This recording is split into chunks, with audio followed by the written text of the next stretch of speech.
All right, so we're going through all of the different races of the world, all the major players, and what I said last time was that Asia was kind of split up into two major cultural influences.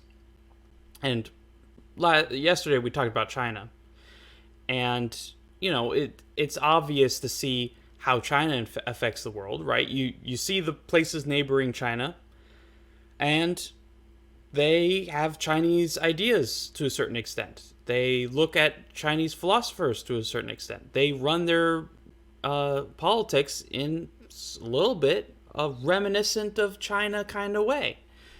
And so it's very obvious to say, oh, look at Japan. They literally adopted the Chinese alphabet, right? That's they got three alphabets and one of them's pretty much just Chinese. So it's obvious that China affected them, right? That's obvious. And for India, it's not as obvious because you have the places where yeah, it is obvious, like hey, you got India and you got surrounding places, right? They border it, you go up into the Himalayas and hey, you know what? They're gonna be pretty similar. Look at that. But that's not what I'm talking about. The impact of India stems from their strength. And their strength is, if we're talking about those four major lessons that we need to learn, is the individuality, community, logic, and faith. And India is good at one thing above every other country, and that's faith. I mean, we all know they have Hinduism and they have Buddhism, right? Both of those came from India. That's awesome. Legit good things, right? But what people forget is then we have the biggest religions in the world are Christianity and Islam. And, shared in that tradition is Judaism. They're called the Abrahamic religions precisely because they began, their founding father, as it were, was Abraham. And Abraham did not live in the Middle East when he was growing up. He lived in the Middle East when he was an old man. He grew up in the land of Ur, which is estimated to be about where Pakistan is today, which, is on the northwest border of India. So, India. Yeah? So, essentially, you have this guy that comes from India, surrounded by all of that faith, and he follows his God, and it leads down this amazing journey that we see through the Old and New Testament, and it's a beautiful thing. But those fundamentals came from that faith in India. And so, essentially, the gift of India to the world is faith, right? And you can see it in the people as well. India is very much a full country, right? It's reasonably big, but way more populated. And so everyone from India will tell you two things. One, it's hot, and two, there's a lot of people.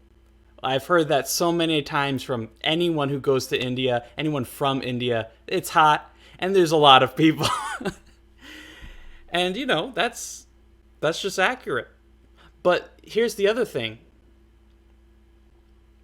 is, at least for the Indian people that I meet in America, and obviously that's a selection bias, right? By and large, they are very happy people. They are, hardworking, well rounded, In terms of the other three guys, I don't think they're outstanding in any of those other three categories. But because they're really good at faith, they always have a reason to keep going. They have this resilience, this unsinkability that I don't see other people having. You see, this is the thing. Everyone kind of built this stereotype of the Indian immigrant making the 7-Eleven, or being a software engineer, or whatever it was, right? It changes all the time, but the stereotype is, oh, they all dive into one single profession or one single business. And the truth of the matter is, because they are just saying, hey, we're going to make this work. And they do. And they're not hung up by this whole, oh, but I need to do what I want to do type thing that people in the West have.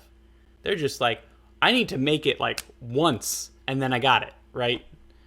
And so, yeah, they're just hardworking, resilient people, and I think their faith goes a long way towards that.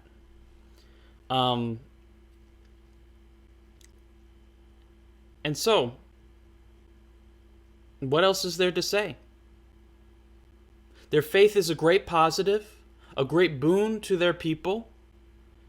And to be honest, with that many people all cooped up in such a small area, if they didn't have faith, it just wouldn't work.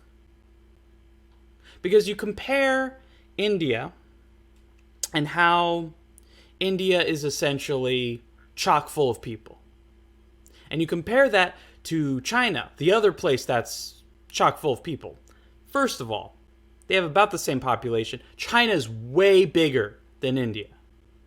Like, I think about 2 times as big. It is huge. Granted, a large portion of China is just like unused real estate, right? Just desert and nothing. So fair. It is pretty comparable, at least in some places. But in China, what you have is essentially this oppressive government that just crushes people and pushes them down and silences them and censors them.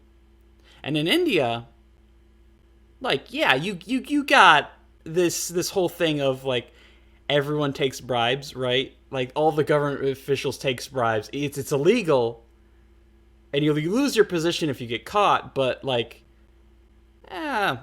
if you start catching people, then you'll have to stop taking bribes. So, everyone just takes bribes. And so it's not the most amazingly functional society, but there's so much more freedom than in China.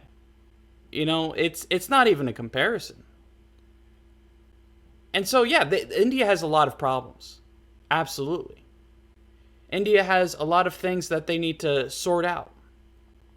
But at the same time, their resilience is exactly what allows them to not have to control the world.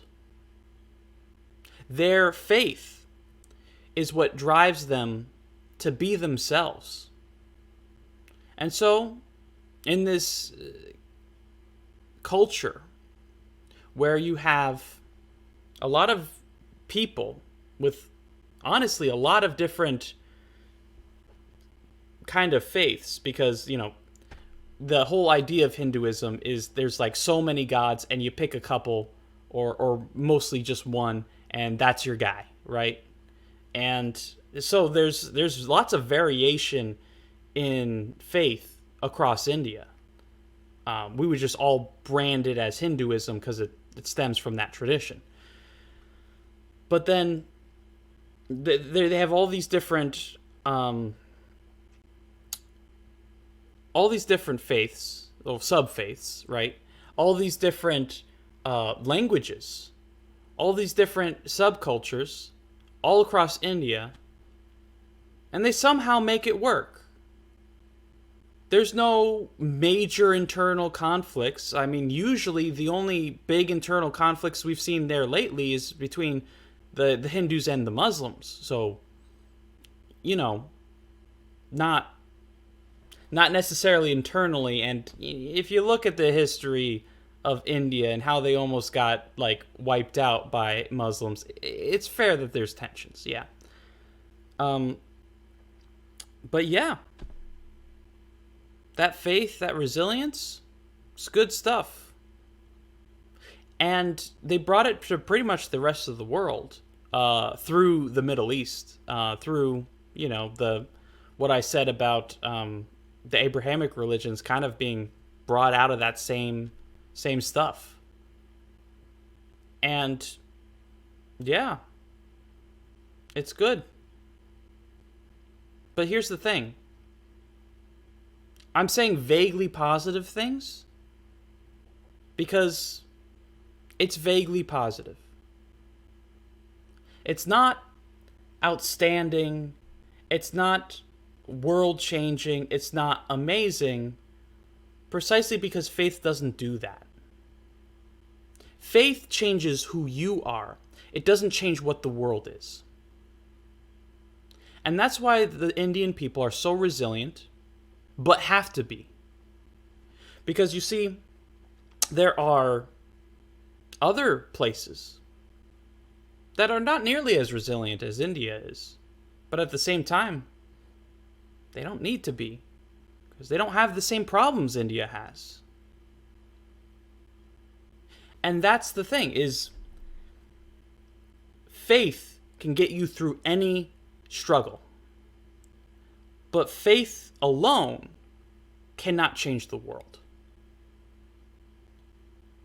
And that's the real fundamental problem with India.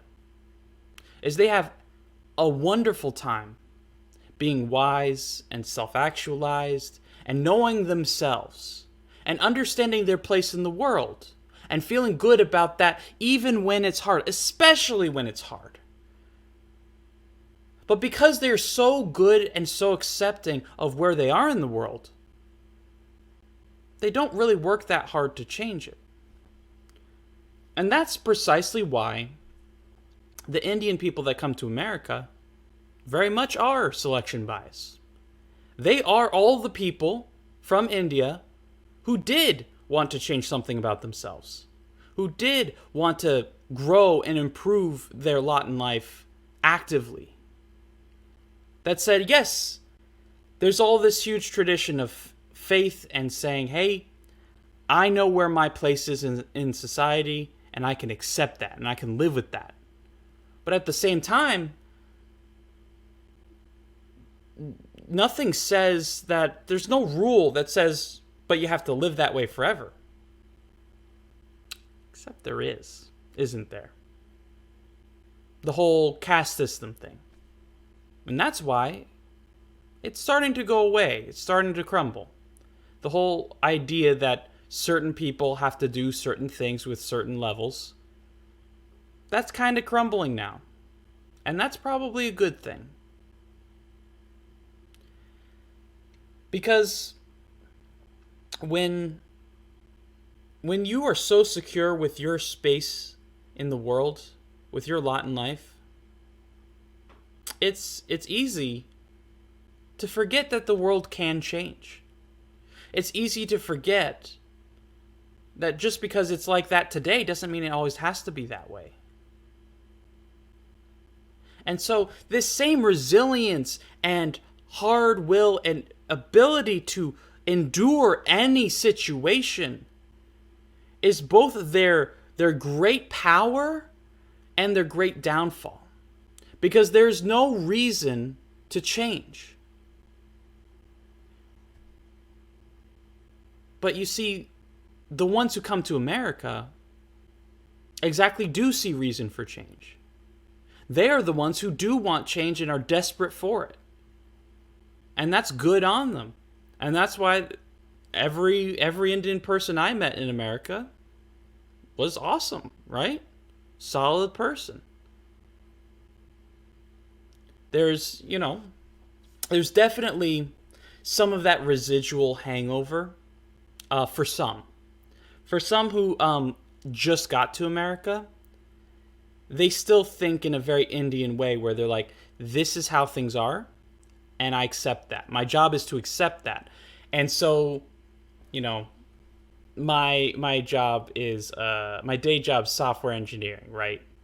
So I run into a few Indian people, and thankfully no one at my work today are like this. But at previous jobs, one thing that I've run into is that there will be an Indian person who says this is the way things are, and it never occurs to them that that could be a bad thing, that things should change and improve, and the way things are isn't necessarily great.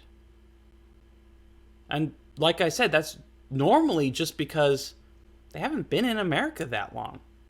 Because it's obvious to every American that we complain about everything. Absolutely everything. And that's why things even change at all. It's because we complain so much. And it's not that, oh, we complain and some great person comes along and fixes it for us, but rather we constantly complain, and that reminds us, oh yeah, I got to do that thing. I gotta change this piece of society because I just am complaining about it so much. And so that's really the thing about India, is their superpower is sometimes their downfall. That they say, oh, we're so good at accepting our lot in life, they just forget to do anything else. And that's why everything I said is pretty positive, but not stupendous, not incredible, not amazing. But once again, it's the great blessing of America that people who come here change in such good ways. And as we get through different races, it's not every race that benefits nearly as much. But for Asians, for people from the more China-influenced areas, and from people more in the Indian-influenced areas, and that does include the Middle East, by the way, yeah, they do fantastic. They do great stuff here. Absolutely. Because the thing holding them back is, you know, we talked about China. The thing holding them back was having permission to be an individual and care about themselves. And with India, a very similar thing is having the impetus to change something, to improve on their own life. And so, yeah, directly, we are choosing just the people who want to improve their life, because if they didn't, they wouldn't want to move countries. That's like a huge hassle for what? Well, to improve your life, hopefully, right? That's hopefully the reason. And so only the ones who do want to improve their life come to America. And that's why the Indian community here is just so fantastic. Because they are precisely the ones who are learning this lesson that they need to learn. And so I just find it so amazing and so great that, like, you know, my home country can give that to so many people. It's a very beautiful thing to see the first generation come in and the second generation follow it up. It's very nice. And so, yeah, India's a pretty cool place. Well, pretty hot, I guess. But yeah, it's definitely a big benefit to the world, and it's definitely a shame that they got so good at faith, at accepting what they can't understand, that they just accepted everything, even the bad. And it's a shame, but I think that is actually one of those things that is on the change, that is going to improve over time. We're seeing it now, bit by bit, and hopefully that trend continues. That's India.